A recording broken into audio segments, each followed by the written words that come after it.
You are now live. Look, somebody's already there. Courtney is there. Oh no, Courtney must have tagged her friends. See, that threw me off last time too. But let me just go see if we're live on my laptop. If you are there watching, if you can type something to say hi to us or click the little heart or like or tell us you're there somehow so we know that people are there. Make yourself known. Exactly. Make yourself look. It does look like we're live, so that's good. So we should have a few people there. And it does look like there's those closed caption that someone mentioned before. Apparently that happens automatically. Oh, that's nice. Interesting. I think if you're unmuted, that captions show up. Oh. So Ronnie Campbell said hi. So we know people are out there. Doggy Haven, there we go. Yeah. Yeah, well, I hope closed captioning isn't like the voice to text, because I might say some really screwy things and not even realize it. Yeah, so I've never gone back apologies all the way around. So I don't know, right? Yeah, I've never actually gone back to see if it does a good job. Closed captioning. I don't know that I want to. Exactly. Well, we're going to get started in just a second. But do you want to go ahead and introduce Joe? Or are we waiting? Oh, wait, before we do that, I'm supposed to say, I'm trying to get better at this.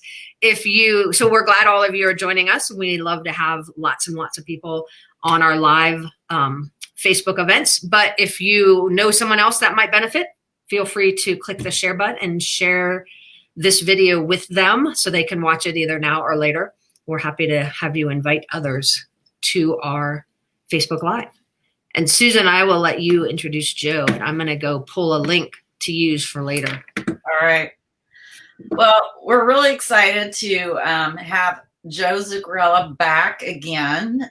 Repeat guest on Facebook Live is a pretty cool thing. So we had Joe on, I don't even know when. It's been a while. So it's time to bring you back, Joe, because what we were hearing is grooming is still booming. In fact, Robin and I had a call with our growth intensive members, and 2 of them were grooming dogs while we talked because their shops were so busy that they couldn't even, but it was kind of brownie points for those stepping in and still working on their business while they were grooming dogs. So I know we've been talking, and today we're going to talk about kind of taking control back of your grooming business so that you can take advantage of the boom and make it work for your business. So I don't know if you want to kind of give us an update of, from your perspective, what's going on and what you're recommending to business owners right now.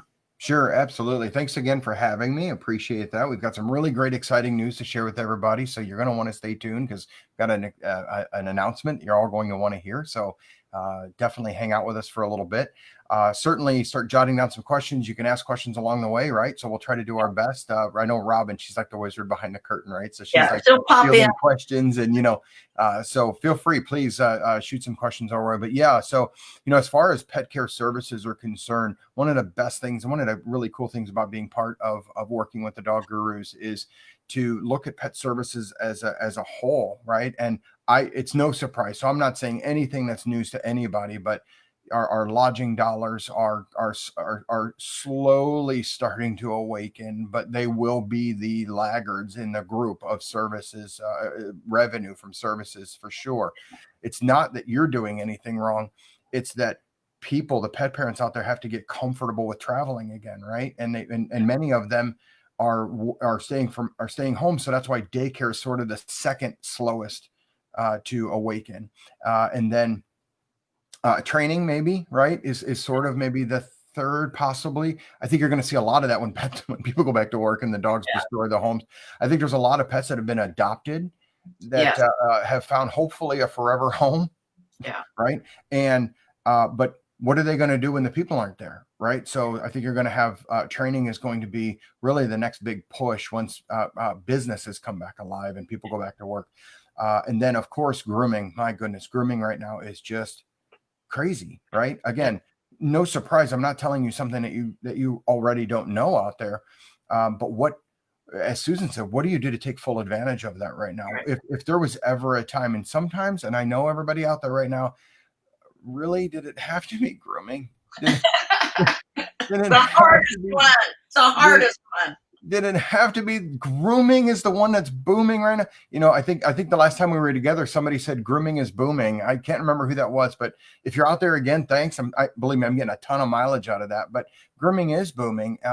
But think about, are you at a point right now where you're losing a lot of opportunities because it is booming? I mean, let's take full advantage of everything and every opportunity we're faced with. And that's sort of why we're here to talk to you on this Facebook Live, and again to share an exciting announcement with you about something you're going to be very, very interested in knowing more about. So, but yeah, grooming and it's, we have a lot of folks out there that are in our audience listening today and who will watch this replay.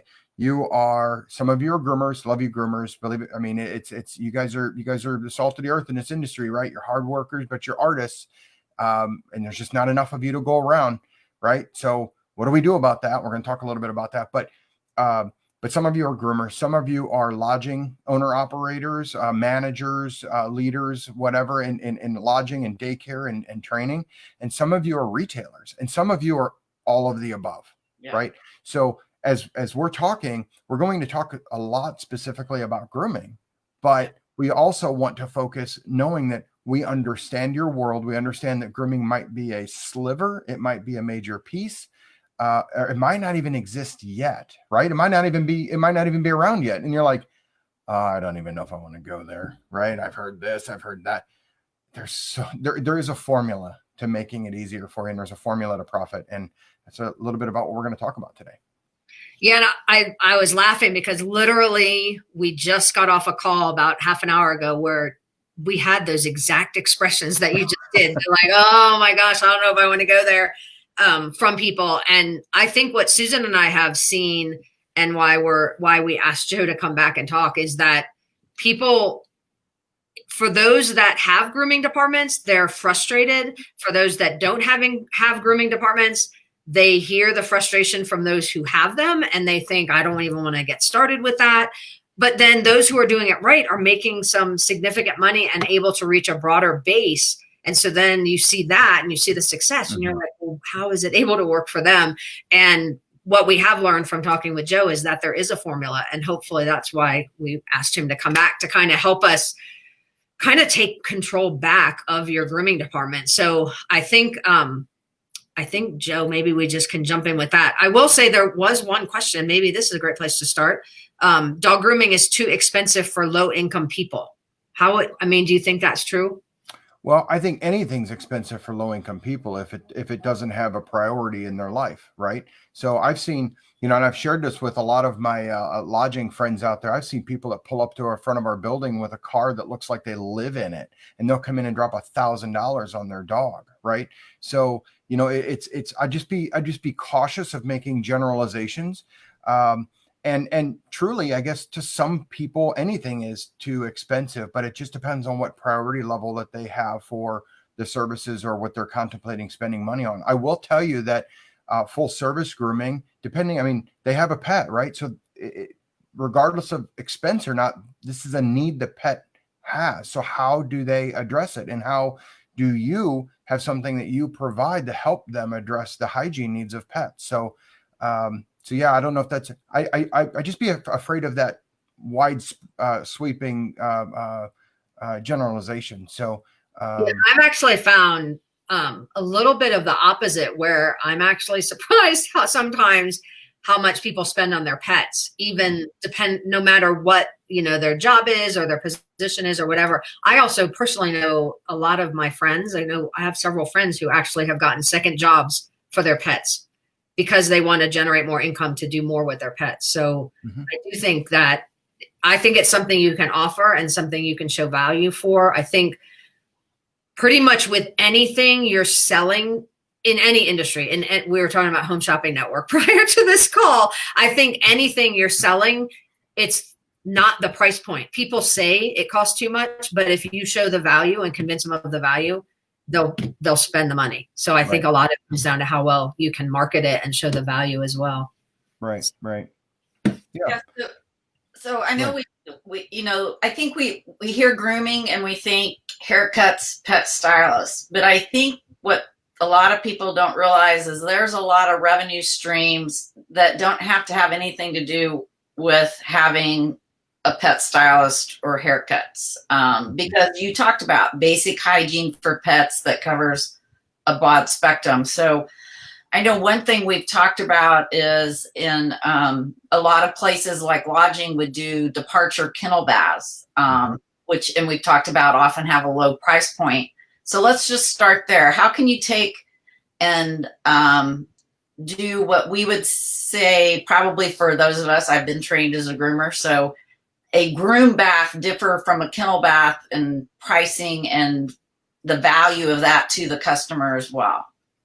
Yeah. So, and there's probably, there are a few less than great methods to providing grooming services. And listen, I'm going to say grooming, and I'm going to use grooming as sort of an overreaching statement because that's the type of revenue, but it doesn't necessarily mean the way. You don't necessarily need full service grooming, Susan, to your point. So as we talk about kennel baths or go home baths or freshen up baths or whatever, this bath, that bath, half bath, whatever, I almost sound like I'm selling a house, right? How many half baths and full baths do we have? But I guess my point in all of that is it's something that I always challenge people to just figure out what it is that their position is in the industry. So if you're going to do go home baths or half baths and such, what is really the value of that to the pet parent, and what is it that you're doing?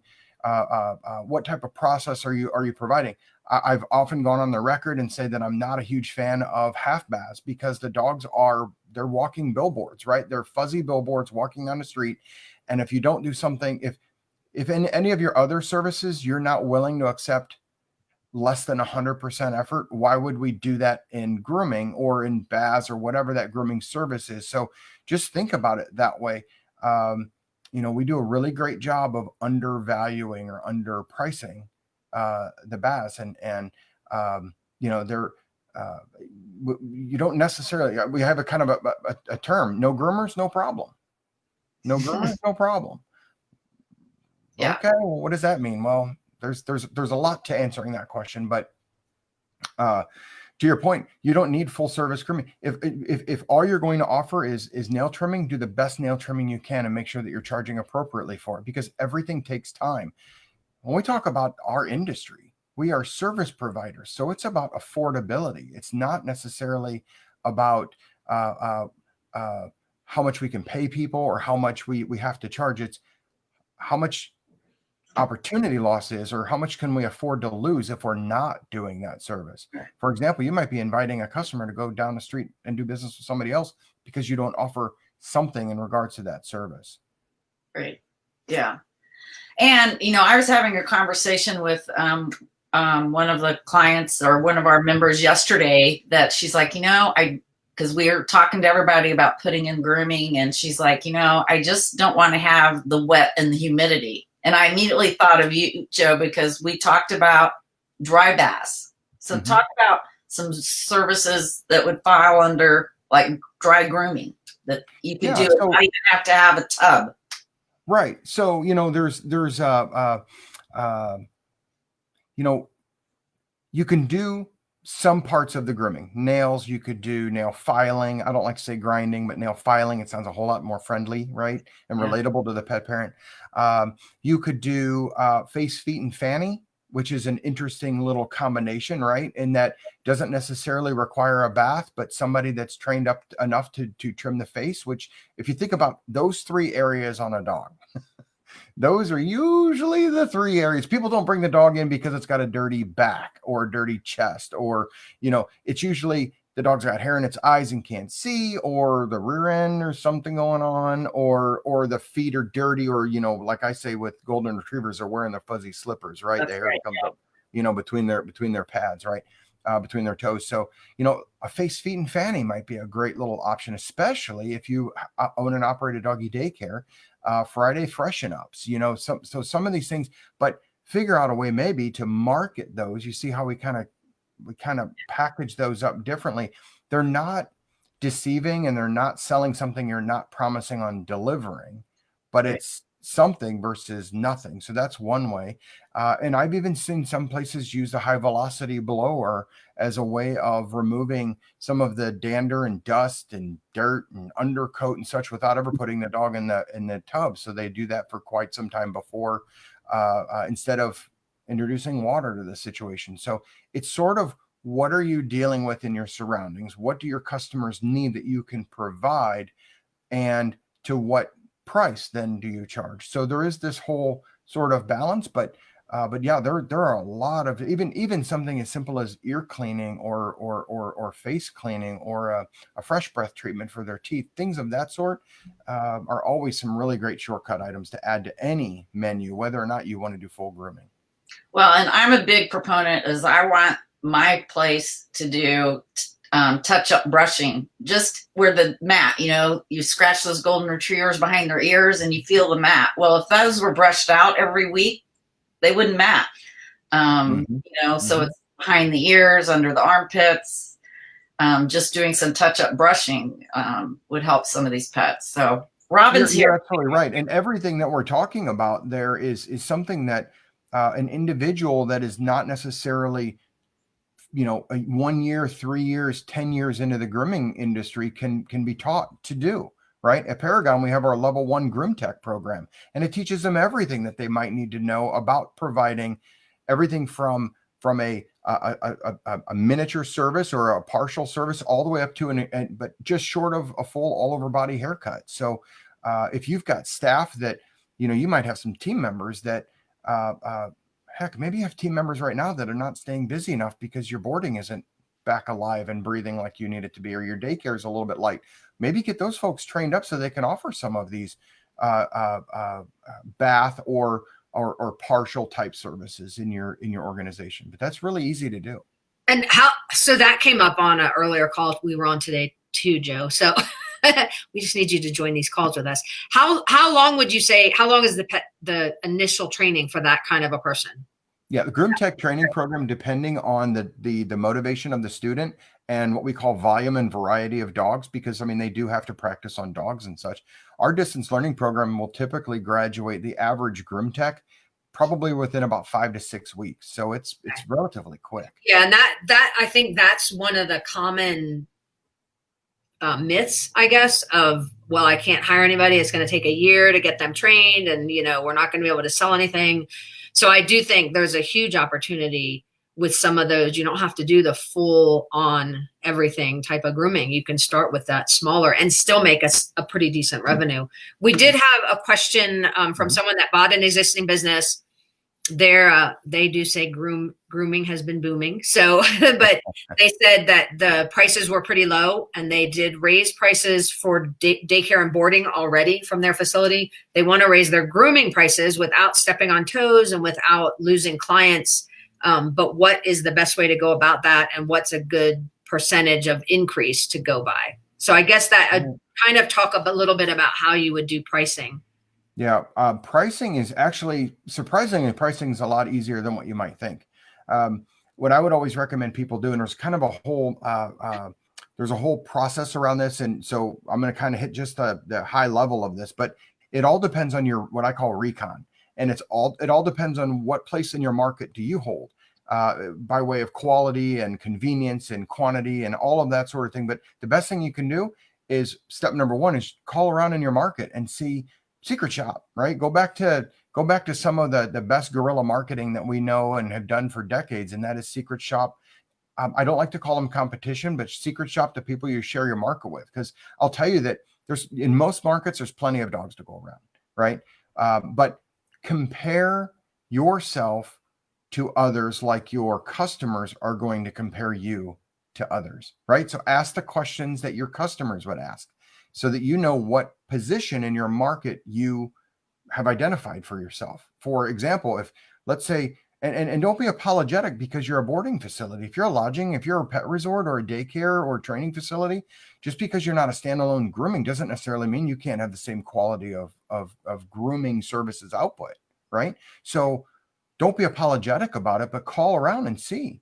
And I will tell you that of my consulting clients that I work with, a majority of the consulting clients that I work with are anywhere from 30 to 50% less than that same dog going to a grooming salon somewhere. Wow.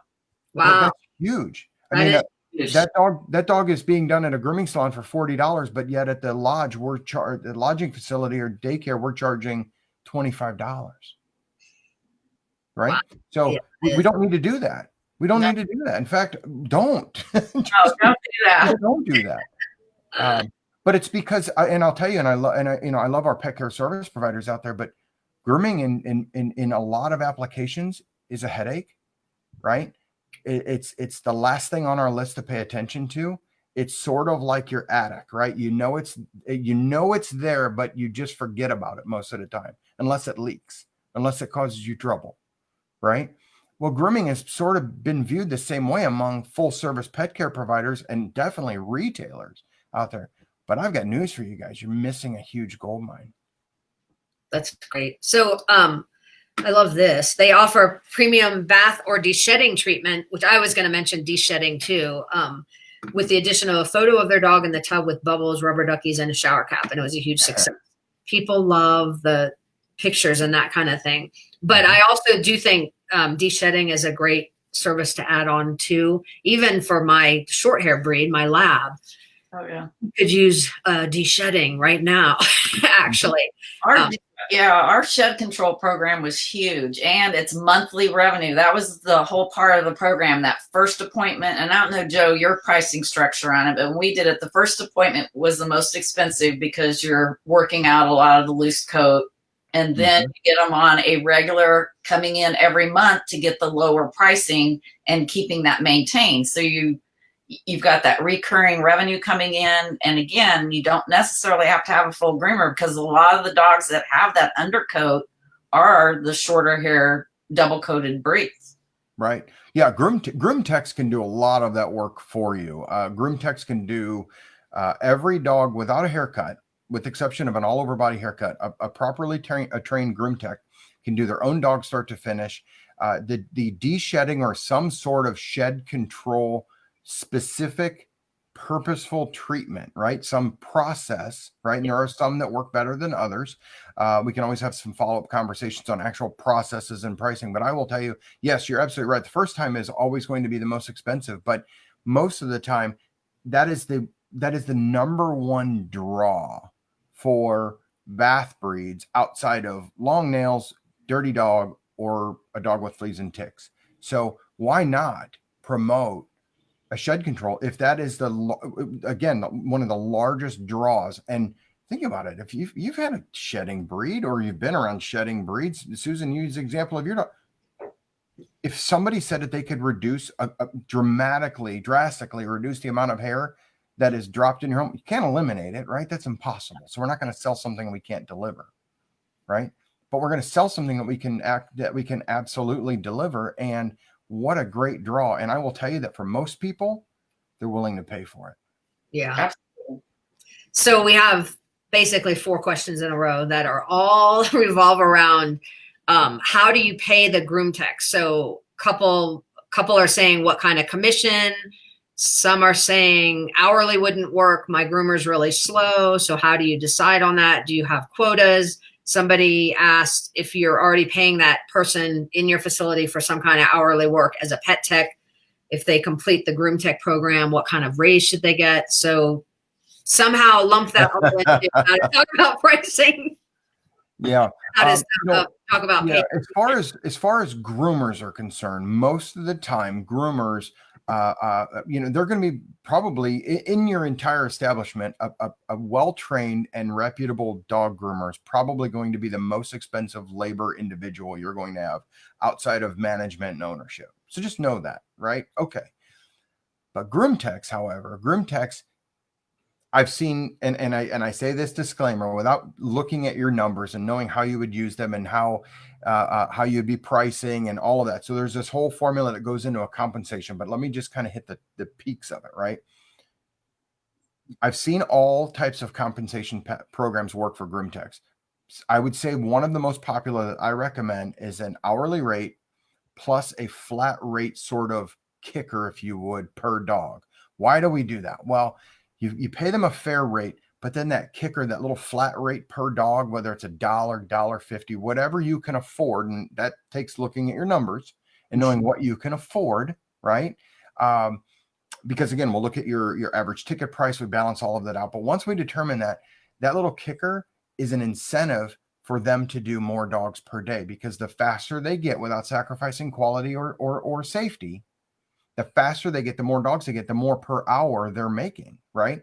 So, and again, groom techs do their own dog start to finish. So a properly trained groom tech can have 7, 8, 10 dogs a day for them to do. So, I mean, it's not very difficult. We do start doing some math and start trying to figure out, well, if we're paying them hourly, is it 50% like we pay groomers? Not even close.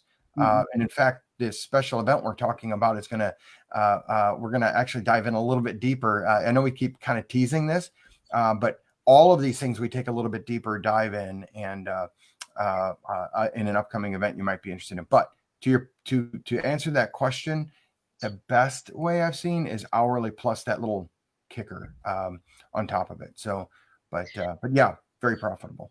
All right, so we're going to share our special event, because Robin and I have been talking to Joe about, we know there's so much information and so much help that can be provided in this industry. And so we have come up with a way to kind of be able to dive deep, because on these Facebook Lives, we kind of go, I like to think, the top of the ocean on several topics. And a mile wide and a foot deep, right? Yeah. So. Right. And so we've come up with a way to actually pick some topics and go deep to really answer a lot of your questions. And so we've got Joe coming and doing for us a webinar next week. It is a paid webinar, because I can guarantee you, if you attend this webinar, you will pay for it with 1 or 2 dogs in your business. So tell them what webinar you're doing next week, which I think everybody should be excited about. Yeah, this is probably the most profound and powerful or most transformative topic in all of grooming services industry-wide. And it's called, the webinar title is The Power of the Bath. So it's sort of unleashing the profit power of the bath. So, and how to go about that, and how to have a grooming business, right, that doesn't always depend on key individuals like groomers. Now, if you've got a great relationship with your groomer or groomers or grooming team, phenomenal, because it works it just dovetails right into an existing grooming business. If you don't have any grooming business right now, or you'd like to just start over, right, you have to attend this webinar. To Susan's point, if you don't make back within minutes, hours, or a day what it is that you're paying to come to the webinar, you had to have just ignored everything you listened to, because I mean, it's such an affordable opportunity for you to be able to pick up on some of what would normally take hours of time to work with you on a consultative basis. So yeah, next Thursday we're going to put up the link for registration. You can also find out a little bit more information there. I think Robin just did that. Thank you, Robin. But yeah, it's titled The Power of the Bath. Again, no groomers, no problem. If grooming is done, maybe grooming's been phenomenal for you, but you still have a certain amount of headache involved with grooming. Listen, you're not alone. That's okay. But it allows us to start talking about this formula that is a different way to think about and manage and lead a grooming department. And it's definitely a must attend.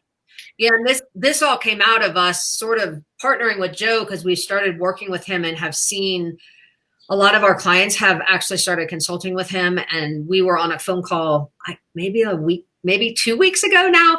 And he was like, well, pet care facilities could just do baths and make a lot more money. And like, he started talking, and me and Susan were like, oh my gosh, you need to tell people this. And the great thing about it is a formula. So he is going to show, and he has some handouts that he'll provide as well to show you how you can track things, how you make sure it's priced the right way. And really, I will say, not necessarily the best thing, because if you have a great groomer, that's an awesome thing. But I think hiring that fully trained groomer is one of the biggest obstacles for a lot of people to even get started. So when Joe started talking to us about this, kind of the power of the bath, as we started calling it, it just became a great opportunity for all of the pet care facilities. And so we said, Joe, can you come on and teach this to everybody? So we're really excited to have him do that. All right. And it addresses that one thing. It addresses that one thing, Robin, that you were kind enough to point out. And who can find a dog groomer these days? I mean, if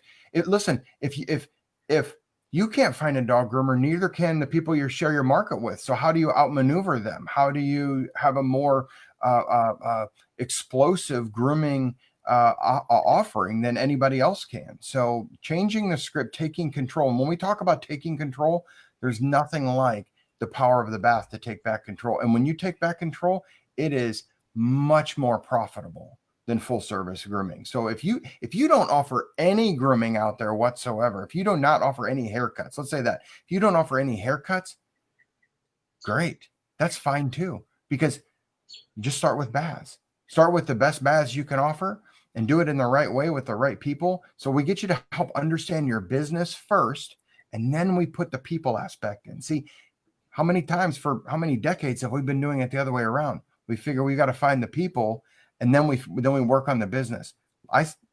It is proven. I've been doing it since the mid 90s at a variety of different companies and with consulting clients, and it's absolutely possible. That's awesome. All right, let me go back to the question. Someone had asked about adding cat grooming to their services and just wanted opinions on whether or not that's worthwhile as another revenue stream. Cat grooming, yes, it absolutely is, because not everybody does it. Here's your asterisk. Not everybody does it for a reason. I say in some of my seminars, I ask people who does cat grooming, and I know who really does, because when they raise their hand, they're missing a finger or two, right? Don't be scared for it. But what I'm saying is, if you're going to offer it, do it correctly and get the right kind of training. And I've got a friend, her name is Danelle German, over at the National Cat Grooming Institute. Look her up. She's like the cat grooming training counterpart to Paragon School of Pet Grooming for Dogs. So I don't think that there's anybody better out there with a better curriculum than Danelle German's curriculum over at National Cat Grooming Institute. So take a peek over there. Absolutely, without a shadow of a doubt, your go-to. Yeah, and what I would just say, look at your market. How many cat groomers are in your market? And, what is the demand? Because my groomer did do cats, and I can tell you that there was a demand for it. And some cats were very good. And, God bless her, she was a really good cat groomer. But it is its own separate stream and niche within grooming. But I will tell you, an injury from a cat most often equals loss of production, loss of work, because a cat bite, yes, a majority, if not all of the time, requires antibiotics, because the way that their teeth are shaped, maybe you don't know this, but and remember, they're cleaning themselves and licking themselves, and their mouth isn't necessarily the most hygienic area to be transmitted to people, right? Bacteria and such. The way that their teeth are shaped, their tooth goes in, and when it comes out, it's left some debris or bacteria behind, germs behind, almost all of the time. And when their tooth comes out, it seals shut. It's such a small hole. It becomes problematic in a hurry. So that's why you have to do it correctly. And you know what? And don't be shy. And Danelle will teach you this. Don't be shy about your pricing either. So if you're going to do something that has a heightened risk, it should always have a heightened price. Sure. Yeah, and I would say anytime if you have a staff member that gets bitten by a cat, they should go to the doctor for treatment, because they will get infected and be nasty. Yep. Interesting. Yep. So Beth was asking, so the power of the bath, we were talking about that, and she was asking, does that kind of idea of having the groom techs, does that get under the skin of an actual groomer who is full service groomer? Well, we talk about that. It would, if the full service groomer is getting a lot of those gravy dogs, those bath dogs to do, and not utilizing their superpowers. So we talk about that in the webinar. So I would absolutely, there's a whole section about that in the webinar. But I'm a big fan of creating a culture of learning, and these groom techs don't necessarily always have to stay groom techs either. So some of them might be your tomorrow groomers, and that's another topic we sort of kind of go a little bit deeper in as well. But and I think you also talked about one of the conversations that we had. I remember you talking about those groom techs really prepping the dog so that when it went to the groomer could finish more dogs. So is that some people are able to do that, Robin, but that's a very expensive experiment or a very expensive policy to enact, because ultimately what you'd have to do, and again, depending on how you pay people, depending on what your average ticket amount is, and depending on what you can afford, most of the time that's going to cost you a greater labor percentage than everybody does their own dog start to finish. So maybe I think what you're recollecting is staying away from maybe doing that, right? And having everybody do their own dog start to finish, because there's a lot of benefits by doing that: accountability and speed and training and pricing and personal revenue contribution. I mean, there's a lot of benefits to everybody doing their own dog start to finish. All right. And then Beth's follow-up question was, are cat scratches, are they as bad as a bite? I know I'm allergic to cats, and I know, so if I'm around a cat, my eyes will water and that kind of thing. But if I get scratched by a cat, and maybe it's because I'm allergic, but I will get like an immediate reaction and it'll swell up. I don't usually go to the doctor or anything, but it is totally different from if I got scratched from a dog or really from anything. But I don't know in terms of the average person. Yeah, I will tell you that even if they are as destructive as maybe another type, but I think cat scratches are probably some of the most destructive, just because of the shape. I mean, the shape of the nails. Dogs typically have more of a blunt, wider nail, so cat scratches are more cutting than they are scratching. But I'll tell you, you know what is more painful than even the initial scratch is the day or 2 days or 3 days that it has to heal, and everything's in that. Your shampoo's in that, your cleaning agents are in that. I mean, it's just uncomfortable all the way around. But you can do cat nail trims too. Absolutely. I've seen some of those cat demos at some of the conferences that Susan and I have spoken at, and they're fascinating to me. I mean, some of the things are just, I'm just in awe. Cats think, and that's what's brilliant about Danelle's program, is she helps you understand the psychology of what goes through a cat's mind, right? You know, there is a myth out there that cats don't like water, right? It's more of a audible thing that they're more concerned about than necessarily the physical feeling of the water. So it's the whole environment. She will teach you things that you would never even thought about would be, I mean, you guys deal with dog trainers all the time. You know, I had a dog trainer once tell me, and these are so awesome people to be around. Groomers are awesome to be around because they cause you to think about things you normally wouldn't know. Dog trainers do as well, especially the psychology, right? I had a dog trainer told me that if you ever get bit, you missed it. You missed a sign, right? Even if it was a split second before, you missed it and you should have been able to react to it. But I had a dog trainer that once tell me about our daycare. We're selling daycare as the dogs are playing. They're having a pool party. They're doing this and the other. And he's like, and he's one of those dog trainers who are like, a dog trainer. And he said, they're establishing pack hierarchy. And I said, they might be, but that does not sell well. So that's not going to work. So we have to sometimes, relate with the pet parents. So when I say that, the reason I bring that up is because sometimes we have to think differently about what we're doing, and then we have to wrap that in a certain way to be more appealing and marketable, to sell well, if you would. So you talked about dog trainers. So I want to talk just a minute, because I know a lot of times on our Facebook Lives, we get pet sitters or dog walkers who don't have a physical location, but are going and visiting pets on a regular basis. How could they build in doing some pet hygiene revenue streams when they're going to visit the pet at home? I think one of the most often missed opportunities for dog walkers, pet sitters, house sitters, whatever, is some of those what we call between the bath moments. So maintenance brushing, nail trimming, nail filing, the natural foot trim, hygiene, or some people call it a sanitary trim. Some of those things that don't necessarily require a bath. But what we've seen an uptick in? We've had a number of students that have enrolled in our program that are starting to do home grooming, right? So they take a folding grooming table, just like an in-home massage therapist, right?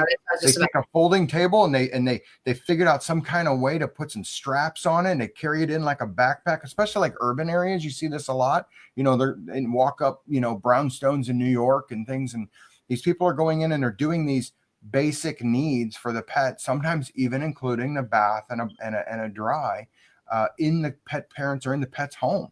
So what a great incremental revenue opportunity. And again, you can learn these things so quickly and so completely. And it's not going to be thousands and thousands of dollars to learn how to expand your revenue stream, how to expand your business. Yeah, I think that in between brushing, cleaning ears, doing that kind of thing is a really easy way for people that are going at home to do something to generate more revenue. For those who have facilities, Beth, this is a great question. How much room would you need if you wanted to have like one groomer and one tech on average? Yeah. So, I think about a grooming table, and typically grooming tables are what, like 2 feet wide, 2.5 feet wide by about 4 feet long. The groomer, typically they're on a rotating base, right? So they don't necessarily, and a groomer has to be able to walk around that space. You don't even have to necessarily build in fixed cabinetry or a tabletop. I once outfitted a 3,000 square foot space. It was only grooming, but a 3,000 was actually a bit less than that. It's probably about 2,000 square foot space with 12 grooming stations and 7 tubs. So you can get really cozy with grooming. So you're going to need a space for that table to exist. So, what is that? Maybe a 6x6 square. But again, you don't need cabinetry and you don't need a countertop. You can go to Lowe's or Home Depot and buy those mobile mechanics cabinets.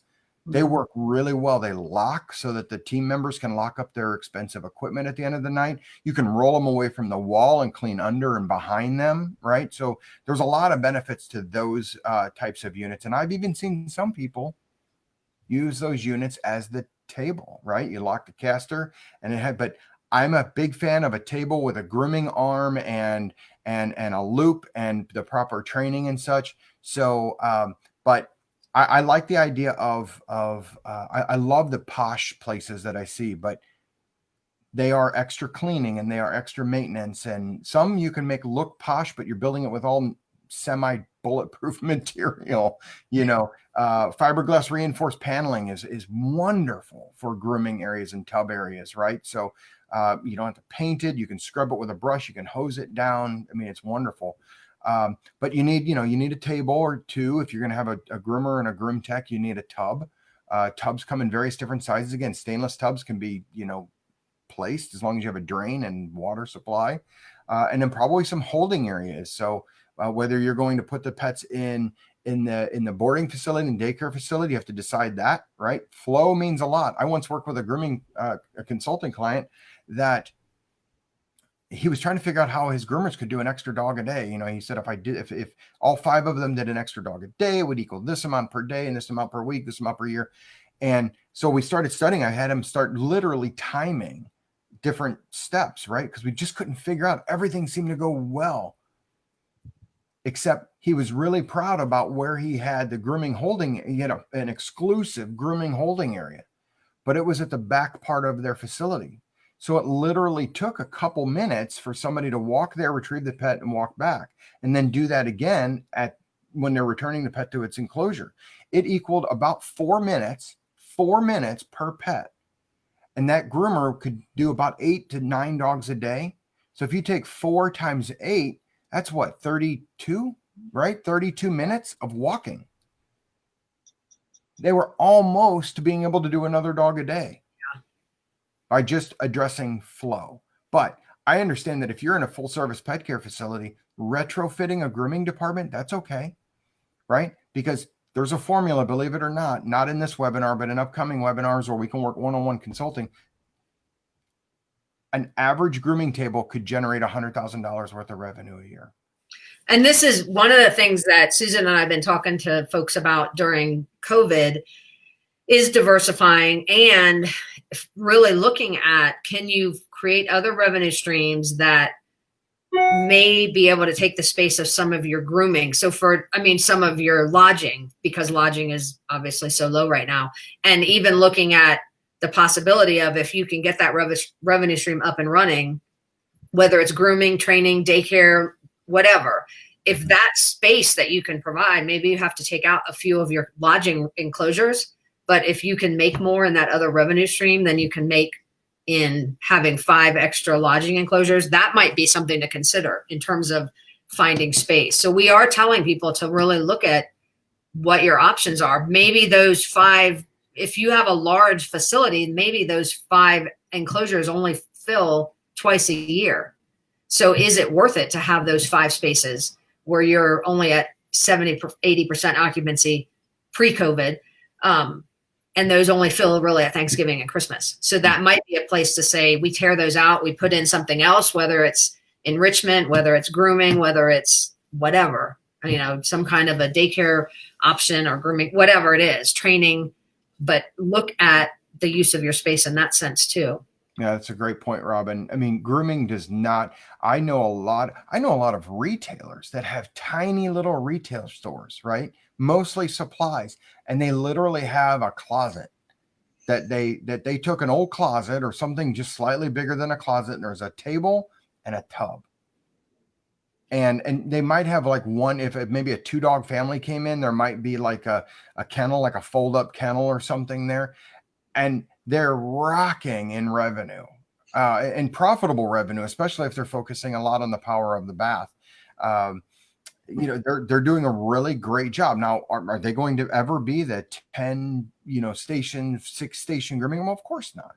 But how well can you do with what you have to deal with? And that's where we're looking. We're looking to squeeze as much profit and as much productivity, as much revenue out of what you have to deal with. And can you do it retrofitting? Absolutely, you can. Right. So Suzanne, hi Suzanne. Suzanne's down in Texas. She said she's been doing cat grooming for 28 years with the same groomer. She's very comfortable handling them, does a great job with them. It's been a steady stream of income in our grooming business, mainly because not many places in the area groom cats. So that goes back to that whole cat grooming idea.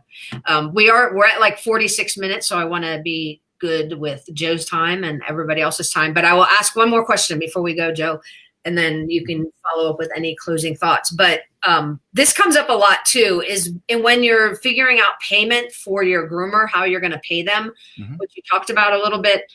What happens with who buys the supplies for that groomer? And a lot of times groomers want their own equipment and have their own equipment, but is that something you give them a stipend for? Or do you buy them? Do they buy them? Like, how does that factor into the whole payment of the groomer?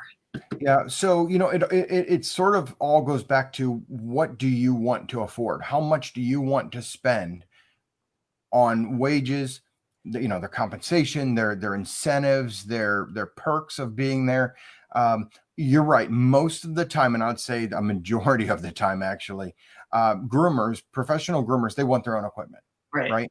So somebody else buying their equipment for them or dictating what equipment they have. So I have seen, a lot of people ask me when they're training people, and this is one of my big hangups, right? And if I can make a really strong suggestion, a lot of people tell me all the time, if I'm investing in somebody and I'm going to pay for their training and they leave, do you have them sign a contract? Do you, I'm going to go after them and they owe me the training until they've been here 6 months.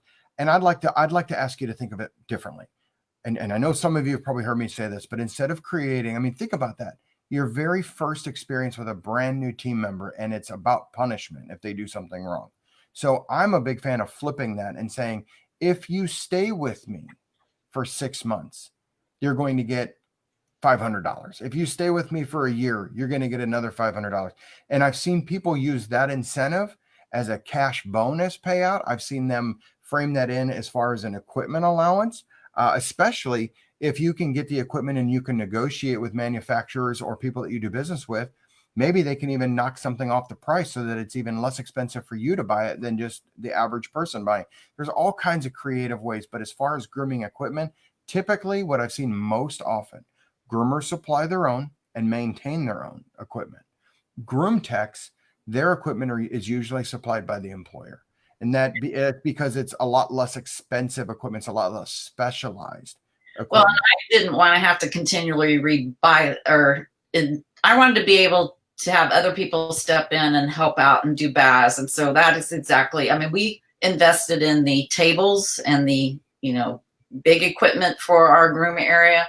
And then I wanted to have all the bath supplies there that were mine and that we used and were approved for use. And then, like you say, the groomer provided their own clippers and stuff. Now, I will say, I want to frame that in just slightly, because if somebody's learning, you never want to get in the way of somebody's learning experience, right? So, I mean, we sell a toolkit, right? And a lot of folks will buy the toolkit along with their enrollment into our program just because they don't want to have any obstacles. And if you're hiring tomorrow's groomers, if that's one of the thoughts you have in your head that you might be hiring tomorrow's groomers, what a great way. And maybe you frame it in where you do a payroll deduction. I mean, again, you're hiring somebody for, I don't know, wherever you are in the country, $9, $10, $11 an hour, whatever that range is that's appropriate for your area.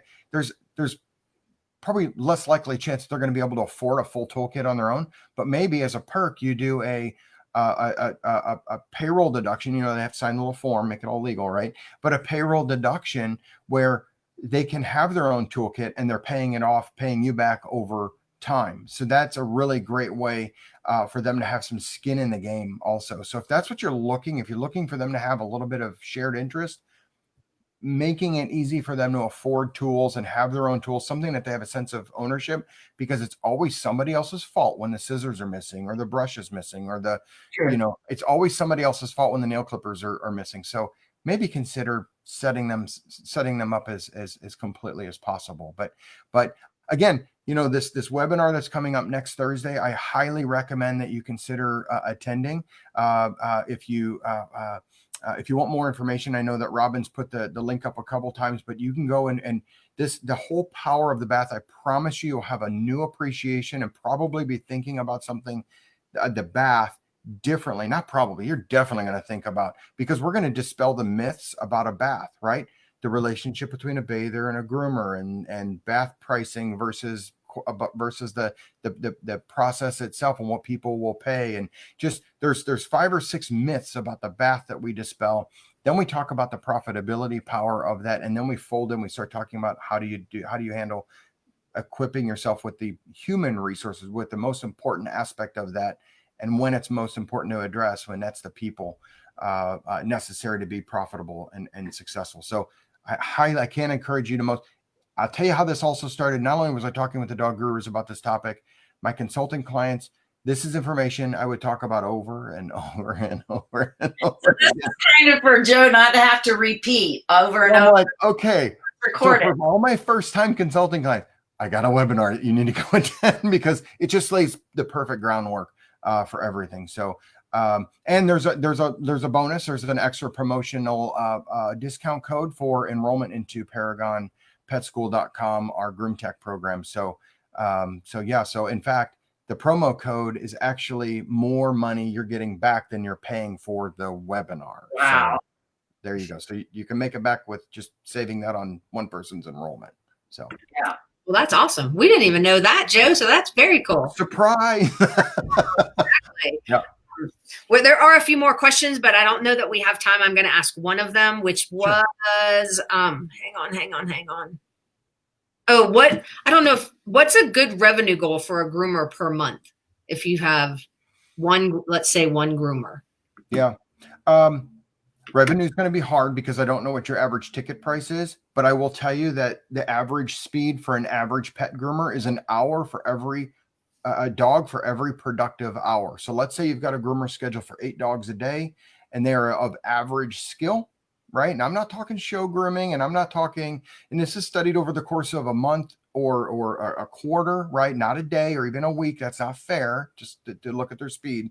But when you study a period of time that's reasonable, it is fully possible for the average groomer to average at least a dog per productive hour every day. Now, what I mean by that is if you've got a dog groomer that's scheduled for 8 hours a day, maybe they take a half-hour lunch and a couple of 15-minute breaks, or a couple of 15-minute breaks, not a couple every hour, okay?